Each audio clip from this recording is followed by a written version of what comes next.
네. 교수님 소개 감사드립니다. 네, 그 말씀 주셨듯이 이번 세션에서는 그 초기 스타트업들의 투자 유치 전략이라는 주제로 여러분들과 함께 얘기를 해 보려고 하고요. 뭐 앞에 그 전무님께서 워낙 좋은 말씀을 많이 주셨는데 저는 이제 VC의 관점 그리고 좀 스타트업의 관점에서 좀 더 다른 인사이트를 드릴 수 있도록 이번 세션 진행해 보도록 하겠습니다.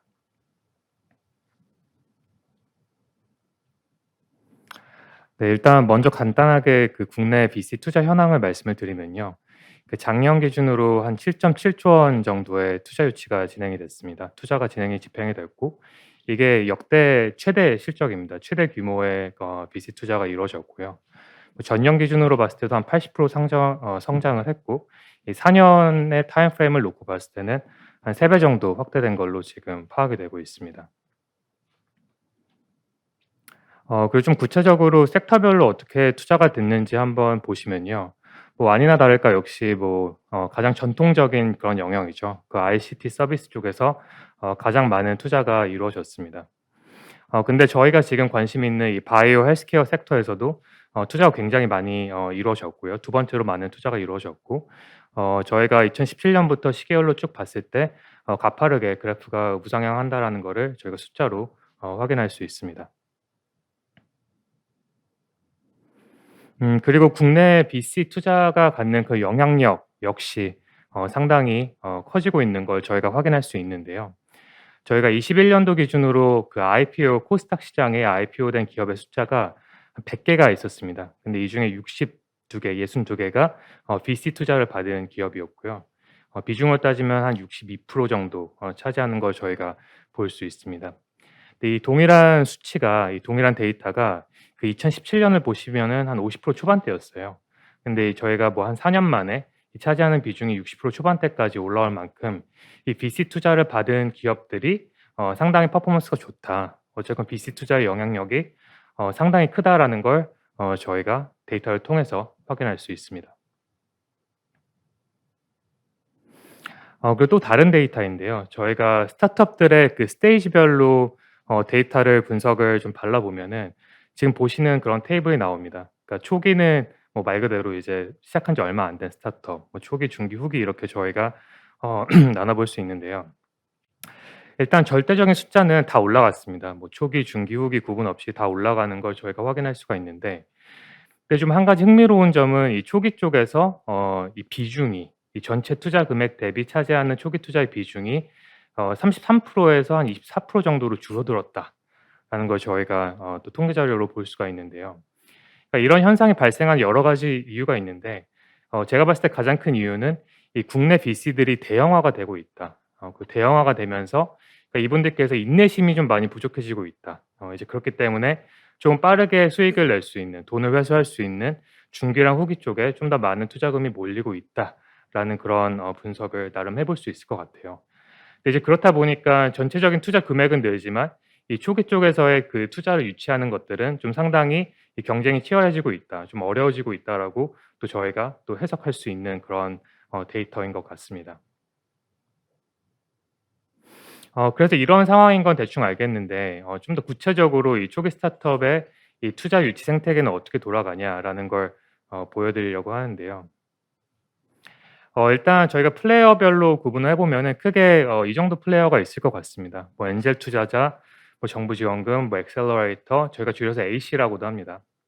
그리고 뭐 VC, 대기업 PE 뭐 이런 데로 저희가 스타트업 투자 유치 생태계를 볼 수가 있는데 이 미국 같은 경우에는 이 앞단에 뭐 베이직 리서치 하는 단계에서는 이 정부 지원금 내지 이제 엔젤 투자자가 좀 가장 많은 포션을 차지하는 걸로 저희가 확인할 수 있었습니다. 한국도 국내도 크게 다르진 않은데요. 이 크게 엔젤 인베스터 그리고 거버먼트 그리고 VC 이 AC가 있다고 보시면 되는데 특히 제가 이 필드에서 체감하기에는 특히 국내에서는 이 액셀러레이터 이 AC가 차지하는 역할 이 비중이 좀 상당히 크다라는 걸 이 현장에서는 조금 많이 느끼고 있습니다. 그래서 국내 대표 AC가 어떤 게 있냐 보시면은 아마 거의 다 비슷한 회사들을 보실 거예요. 그래서 뭐 퓨처플레이, 프라이머, 롯데 액셀러레이터, 뭐 매시업 엔젤, 스파클랩스 이런 데들이 계속 반복적으로 많이 나오는 그런 AC 액셀러레이터라고 보시면 되는데요. 보시면은 뭐 이렇게 서베이 같은 거 하면은 이 순위도 매기고 하는데 그 앞에서 언급한 기관들이 반복적으로 이 랭킹을 왔다 갔다 하면서 이 데이터에 등장하는 걸 저희가 확인할 수 있습니다. 그 좀 더 구체적으로 이 AC 액셀러레이터에 대해서 말씀을 드리면요.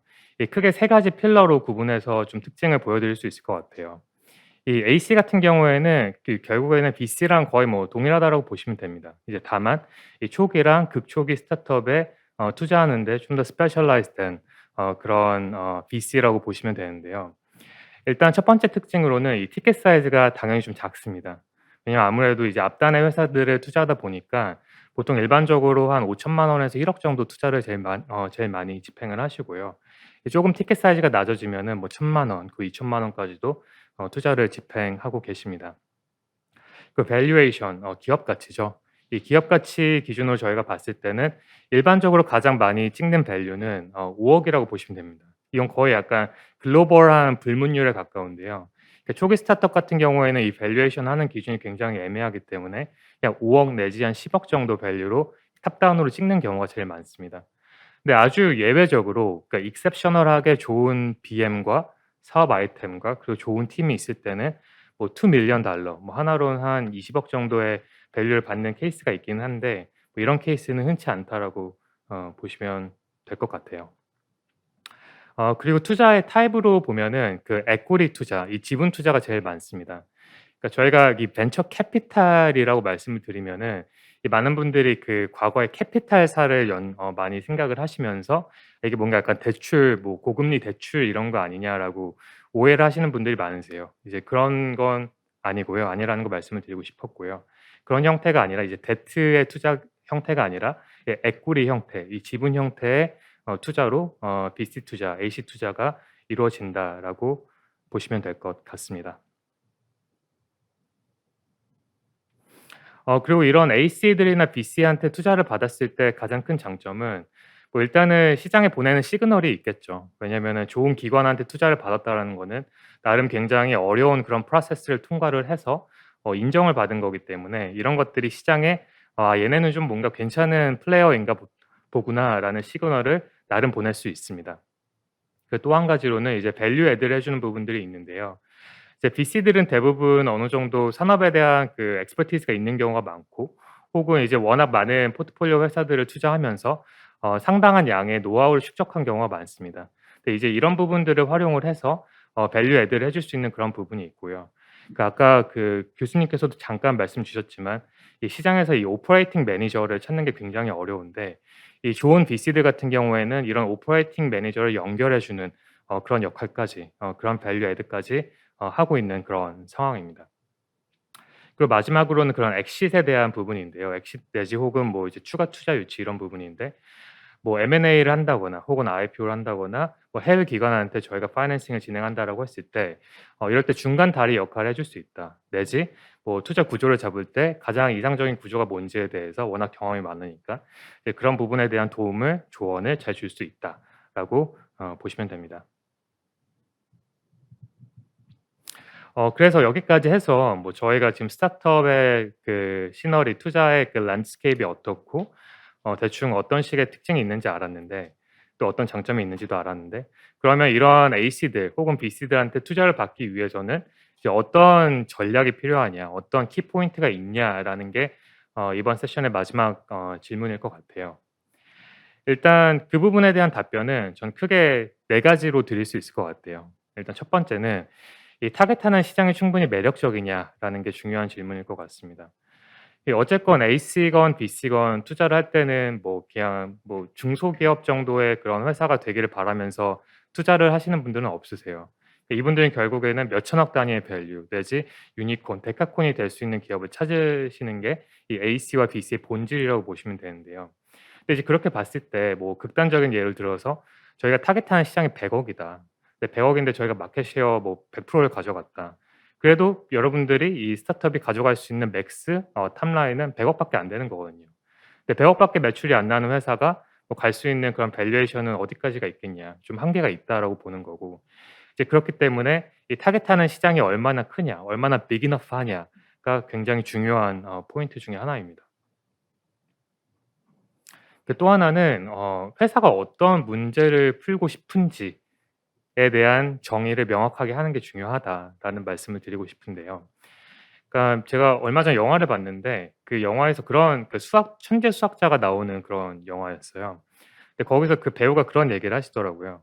"이 수학 문제를 푸는 데 있어서 제일 중요한 거는 이 질문을 잘 정의를 하는 거다.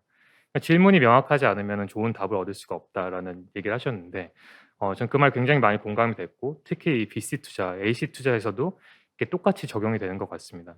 그러니까 질문이 올바르지 않으면은 좋은 답을 찾을 수 없고요. 그렇기 때문에 저희 뭐 심사역들도 당연히 얼마나 좋은 질문을 잘 정의를 하고 그 안에서 어떤 BM을 가지고 있는지를 좀 주목해서 볼 수밖에 없는 겁니다. 그리고 세 번째로는 이제 "정답은 없다."라는 건데요. 이게 어떤 말이냐면은 저희 사람도 그렇잖아요. 이 사람도 그러니까 저랑 실은 결이 맞는 사람, 성향이 맞는 사람이 있어요. 그러니까 그게 물론 어떤 사람은 굉장히 매력이 있어서 아주 많은 사람들, 대부분의 사람들이 좋아하는 그런 사람은 있을 수 있겠죠. 네, 하지만 그래도 뭐 그런 게 아니더라도 일반적으로 내가 갖고 있는 성향과 결이 맞는 사람은 분명히 있습니다. 근데 이게 VC 투자도 마찬가지인데요.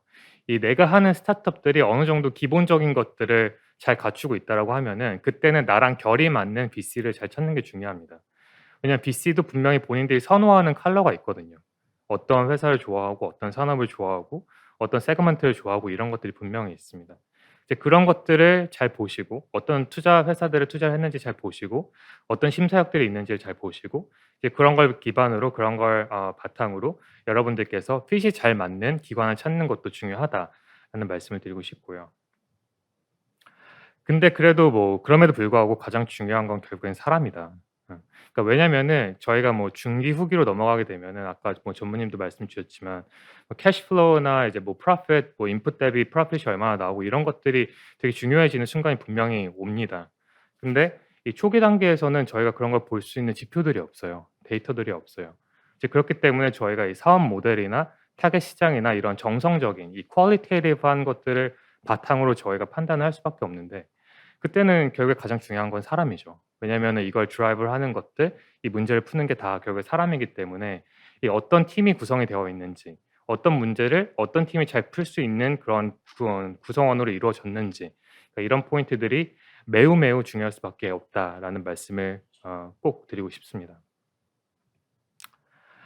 그리고 여기서 1 번, 2 번, 3 번, 4 번에 더해서 굳이 하나를 또 추가를 한다라고 하면은 이 탄탄한 사업 계획서, 그러니까 저희가 이 업계에서는 IR 자료라는 표현을 쓰는데요.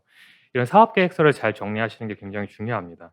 그러니까 왜냐면은 어쨌건 VC들은 하루에도 수많은 스타트업을 만나고 뭐 월에 몇십 개에 달하는 그런 스타트업을 만나기 때문에 이 판단할 때 굉장히 빠른 판단을 할 수밖에 없고 그게 결국에는 이 창업자와의 면담, 미팅, 그리고 사업 계획서 그러니까 이런 것들을 바탕으로 이제 의사결정을 할 수밖에 없거든요. 이제 그렇기 때문에 우리가 어떤 회사고 어떤 걸 잘할 수 있는지를 잘 녹여서 이런 사업 계획서에 딜리버를 하는 게 굉장히 중요하다라는 말씀을 드리고 싶은 건데요. 그래서 좀 더 구체적으로 말씀을 드리면은 결국에 앞에서 말씀드린 거에 대한 그런 반복인 것 같아요. 그러니까 좋은 시장 분석, 그 시장의 규모가 얼마나 빅 이너프한지, 그 질문은 명확한지, 그거에 대한 뭐 명확한 BM이 있는지, 좋은 팀이 있는지 이런 것들을 잘 담아서 사업 계획서를 준비를 하셔야 된다라는 거고요. 그리고 한 가지 제가 꼭 강조하고 싶은 게 바로 꿈입니다. 그 ambitious라는 제가 표현을 썼는데 이런 단어를 왜 썼냐면은 이 재밌는 게 좀 상당히 많은 스타트업 대표님들의 그런 사업 계획서를 보면은 이 제시하시는 이 forecast 그러니까 예상치가 대부분 굉장히 보수적인 경우가 많으세요. 그러니까 왜냐면은 우리는 이제 정직해야 된다. 그리고 현실 불가능한 숫자는 넣어서는 안 된다라는 생각이 워낙 강하시다 보니까 숫자를 매우 매우 보수적으로 쓰시는 경우가 많은데요. 실은 그거는 아주 좋은 방법은 아닙니다. 그러니까 무슨 말씀이냐면요. 거짓말을 치라는 건 절대 아니고요. 당연히 저희가 정직한 높은 도덕적인 그런 스탠다드 이런 건 굉장히 중요하기 때문에 그런 틀 안에서 작성을 하셔야 되긴 하지만 대신에 그 안에서는 최대한 공격적인 하지 않는 선에서는 최대한 공격적인 숫자와 타겟 매출을 보여주실 필요가 있습니다. 그게 왜 그런 거냐면요. 이게 VC가 영어로 벤처 캐피탈이거든요. 근데 이게 한글로 풀면은 이제 모험 자본입니다. 그러니까 모험 자본이 어떤 거냐면은 결국에는 하이 리스크 하이 리턴 하겠다라는 거거든요. 그러니까 내가 높은 리스크를 짊어지겠다. 하지만 대신에 나는 그만큼 높은 리턴을 받고 싶다라는 게 이 벤처 캐피탈, 이 VC의 가장 본질적인 그런 네이처입니다. 근데 그러면 당연히 저희가 사업에 대해서 뭔가 전망치를 제시를 할 때 보수적인 접근보다는 이 거짓말을 치지 않는 선에서 뭔가 아니스가 정직한 당연히 그런 프레임 안에서 최대한 공격적인 숫자를 VC들한테 보여드릴 필요가 있다라는 거죠. 그리고 이게 아마 마지막 이제 시간이 다 돼서 마지막 메시지가 될 것 같은데요. 이건 제가 그 2년 전에 저희 여기 재단 포럼에서도 말씀드린 내용이긴 한데 이 "기술이 전부는 아니다. 이 창업자분들은 이 자본과 더 친해져야 된다."라는 그런 말씀을 꼭 드리고 싶습니다. 그 아까 뭐 앞에서 교수님이랑 전무님도 설명을 주셨지만 저희가 특히 바이오 헬스케어 쪽으로 왔을 때 이 주요 플레이어들을 구분을 해 보면은 크게 이 정도의 그런 구성원들이 있는 것 같습니다. 이게 창업자, 기술 창업자분들이 계시고 그 오퍼레이팅 매니저, 경영 전문가분들이 계시고 투자자, 전략적인 파트너 그리고 기술 자문하시는 분들, 어드바이저 분들 이렇게 구성이 되어 있는 것 같아요. 근데 특히 이 바이오 헬스케어 산업에서는 그 어떤 곳보다 이 투자자의 역할이 저는 굉장히 중요하다고 생각을 합니다. 그러니까 왜냐면은 이 산업의 가장 큰 특징 중에 하나는 이 단기간 안에 뭔가 좋은 결과물을 뽑는 게 매우 어려운 시장이잖아요. 이제 그렇기 때문에 저희가 긴 인내심과 이 참을성 그리고 이 시간에 대해서 저희가 감내할 수 있는 능력 이런 게 굉장히 중요하다라고 보는데 결국에 그런 버틸 수 있는 힘을 주는 거는 저는 결국에 종국에는 자본이다. 그러니까 좀 더 약간 직설적인 표현을 쓰면은 '돈이 없으면 안 된다.'라는 생각을 명확하게 가지고 있고 이제 그렇기 때문에 그런 역할을 해줄 수 있는 A씨들 혹은 B씨들 이런 인베스터의 역할이 매우 중요하다라는 말씀을 끝으로 드리고 싶습니다. 그래서 정말 마지막 슬라이드인데요. 저희가 VC들끼리 얘기할 때 이런 얘기를 많이 해요. 뭐 대표님들께서 갖고 계시는 뭐 여러 가지 그런 중요한 스킬셋이 있지만 결국에 가장 중요한 거는 어 적절한 시기에 그리고 또 적절한 때에 필요한 만큼의 자본을 확보하는 능력, 이 파이낸싱 할 수 있는 능력이 결국에는 이 대표님들께서 가지셔야 되는 핵심적인 그런 역량들 중에 하나이지 않을까라는 생각을 하고 이제 그렇기 때문에 좀 더 자본이랑 친숙해지셔라. 그리고 뭐 아까 앞에 말씀드린 뭐 A씨나 B씨에 대해서도 좀 더 잘 이해를 하시고 여러 가지 옵션들에 대해서 같이 고민하시고 선택을 하시면은 '더 좋은 결과가 있지 않을까.' 라는 말씀을 드리면서 제 세션은 여기서 마무리하도록 하겠습니다. 감사합니다.